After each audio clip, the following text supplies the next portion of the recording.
In this video, I'll be showing you how to change your battery on a 2009 to 2016 Toyota Corolla.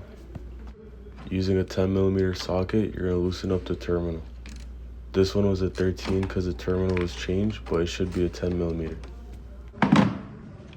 After loosening it enough, you could pull it right out. This is the negative side.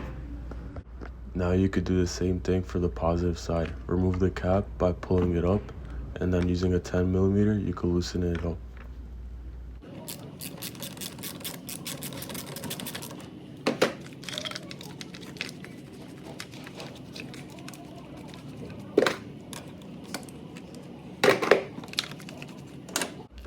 If it's still a little hard to get off, you could always use a flathead on the bottom and push it up a little bit.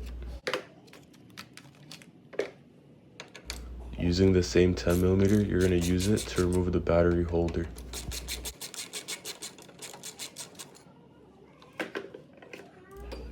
You could also do the same to this other bolt, or you could just move the whole holder to the side. Just make sure you don't disconnect it from the bottom, but if you do, it's not that hard to put back on.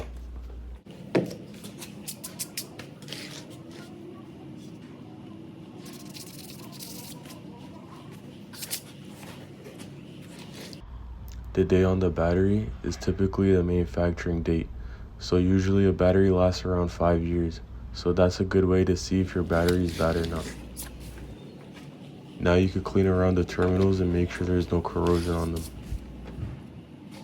When putting in the battery, make sure the negative side is facing towards the driver's side and the positive side is facing towards the passenger side. That's the correct way to put it in for this type of car.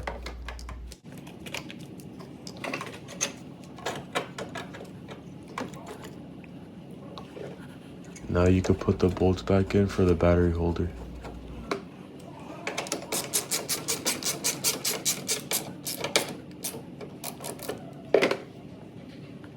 Now you can push the terminals back in and start tightening them. Just double make sure that the positive is with the positive of the battery and the negative is with the negative of the battery.